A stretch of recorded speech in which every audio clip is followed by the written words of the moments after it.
ke lingkungan lebih 60 dah masuk jadi warga emas. Jadi banyaklah kerja-kerja kita ni, saya sendiri merasakan bahawa kelulusan yang ada ni, yang berjela-jela pun dah tak guna lagi dah. Dah tak ada orang nak kita pun. Nak minta orang nak interview pun orang cakap, you are overqualified, you are too old, awak dah tua kan. Ha? Jadi apa yang ada yang perlu kita minta pada Allah. Cuma Allah saja boleh menolong kita. Masya-Allah. Jadi dari segi soalan bila turning point ya, sebenarnya saya bukanlah nakal dari muda. Saya tak nakal dari muda. Kalau ada rezeki saya selalu buat derma dah, sehinggakan saya dapat mendirikan sebuah pesantren di Indonesia. Dan saya sendiri dapat masa nikmat macam mana menderma ke jalan ini. Apa yang saya sentuh semua jadi ketika itu. Ada je rezeki datang selit sepit, kata orang Johor. Dia pintu ni ada rezeki, pintu sana ada rezeki. Jadi inilah yang membuat saya pergi mengembangkan sayap saya, pergi ke Afrika. Di Afrika dengan tak ada apa-apa, dengan tak ada kenalan dengan apa semua. Dan insya-Allah sambutan orang sana pun baik. Dan saya dapat menjalankan, membuat beribu rumah saya buat untuk orang susah. Untuk orang susah. Hingga kan kerajaan kita pun lambat nak iktiraf saya. Dia dah tengok baru agak dah buat. Dia fikir baru nak sign. Saya dah buat, saya dah lama dah hampir 25 tahun di sana.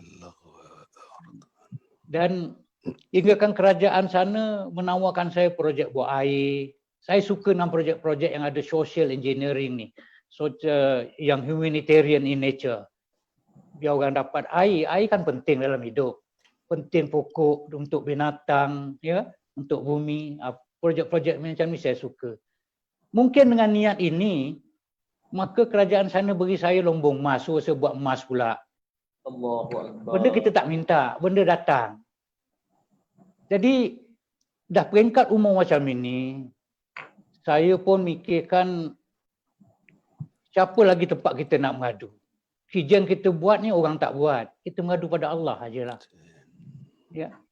Dan saya memupuk satu sikap cemburu saya pada orang-orang yang rajin pergi ke masjid.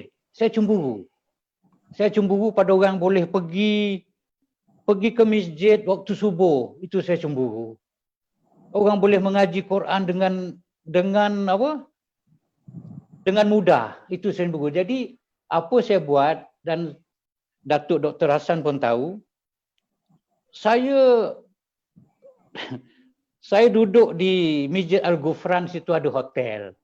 Ada kamar musafir, saya sewa di situ, dan tiap-tiap malam, tiap-tiap pagi saya dapat pergi subuh, tiap-tiap waktu saya dapat pergi masjid.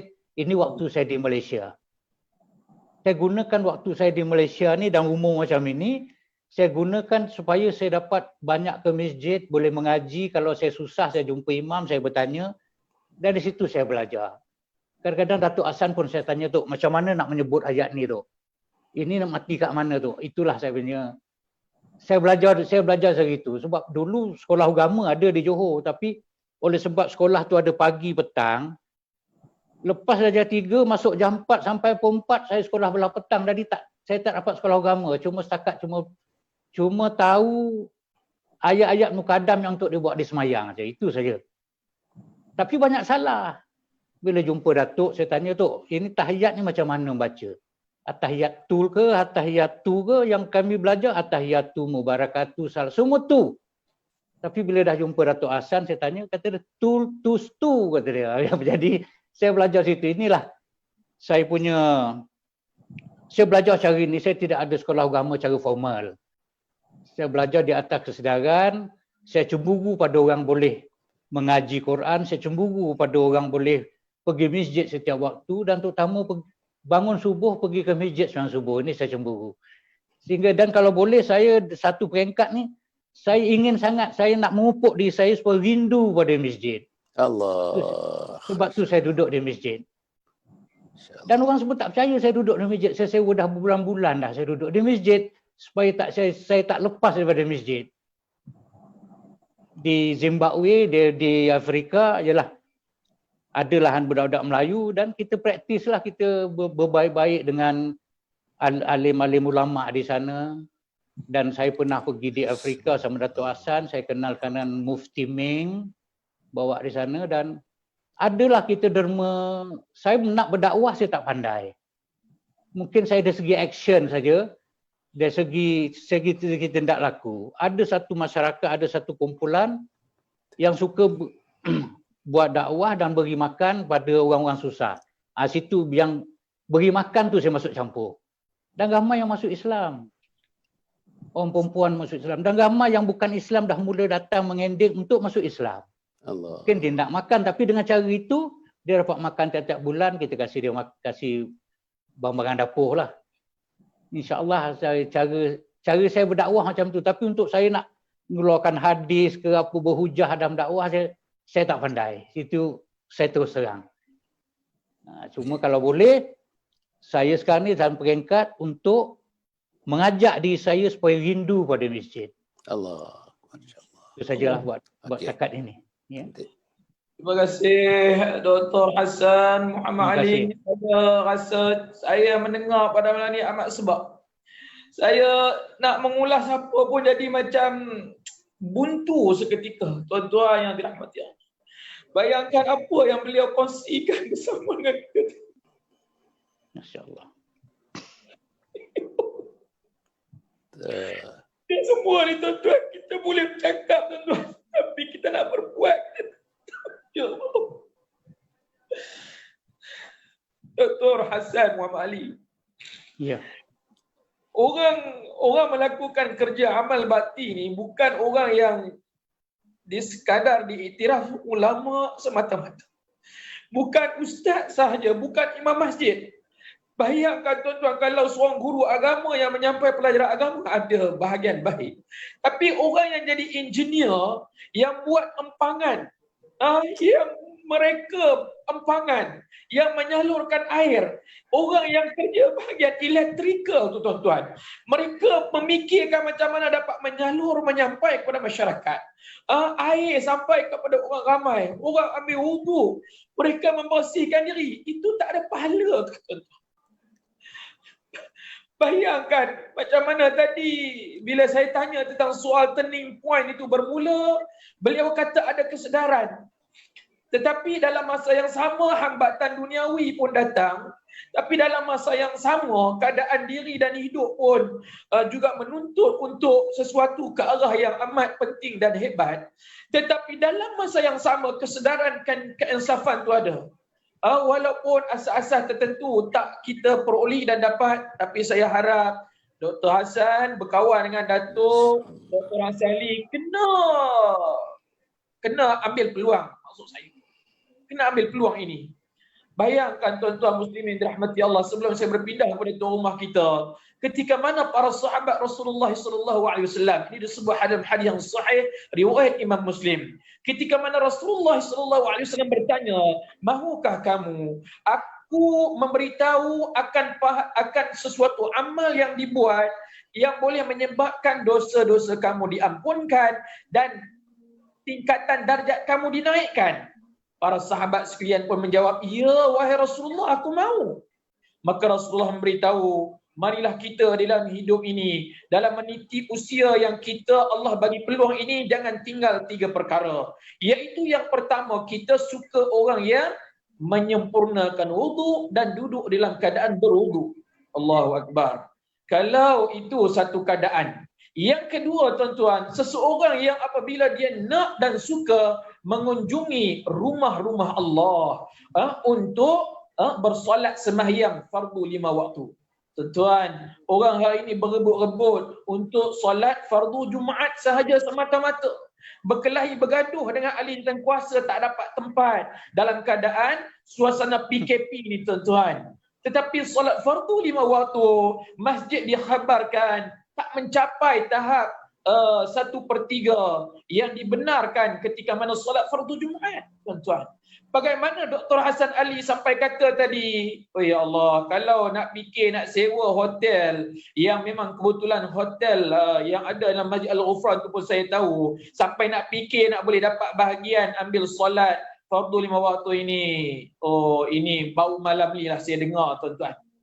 Yang ketiganya Nabi kata, orang-orang yang apabila dia suka menunggu masuk waktu solat fardu. Contoh yang terutama kalau kita dapat mampu buat, ambillah sekurang-kurangnya waktu maghrib menuju waktu isyak. Kalau waktu-waktu yang lain mungkin agak sukar, tapi waktu itu untuk ruang membaca Al-Quran, berzikrullah, mendengar majlis ilmu dan sebagainya. Nanti pembangunan lah, tapi amalan yang perlu kita buat untuk kita buat lah. Ya. Okey, saya ambil contoh. Saya nak cerita lebih pun benda ni takut menimbulkan seolah saya memuji diri. Tak elok pula. Rezeki dan nikmat yang saya dapat ini hari adalah daripada hasil doa-doa orang yang pernah menjamah rezeki saya. Rezeki yang Allah beri pada saya. Sebab dari muda saya selalu menyumbang. Saya bisnes saya buat, tapi kerja sumbangan saya buat. Macam contoh pesantren di Probolinggo, Surabaya, saya buat 12 tahun saya menyumbang sikit-sikit. Akhirnya dia jadi. Dia jadi sehingga kawasan tu dipanggil atas nama saya, wilayah Hasan Ali.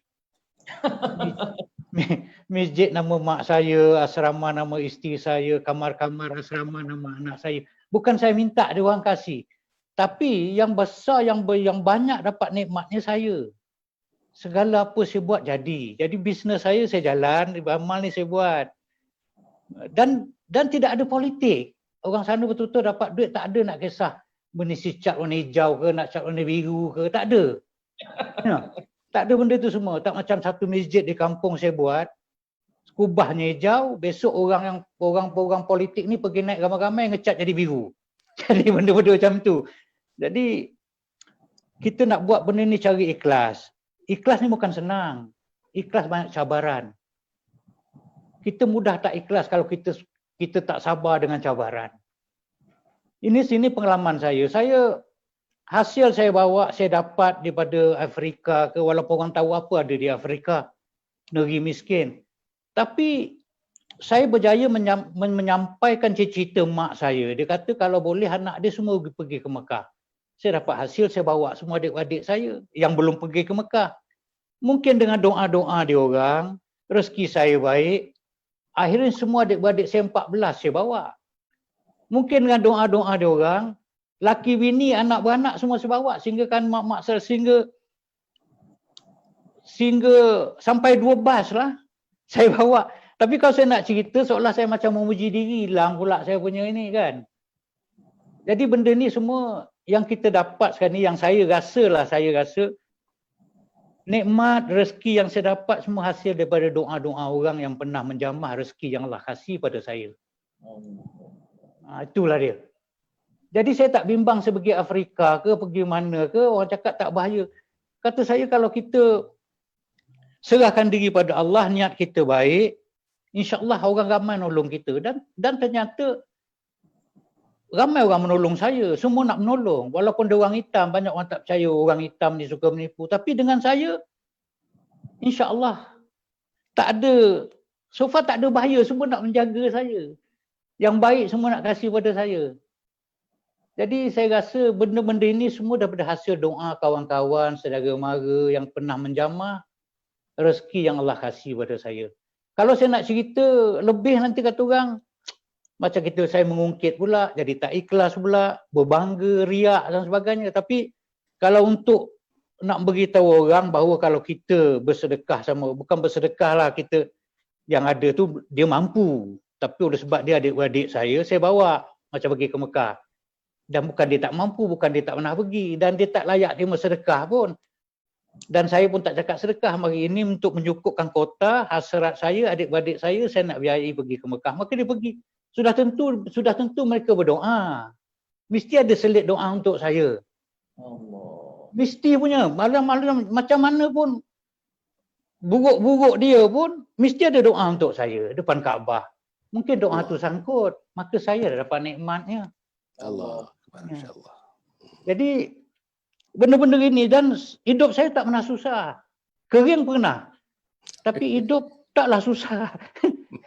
Tapi hidup tak pernah susah. Sentiasa ada, makan ada.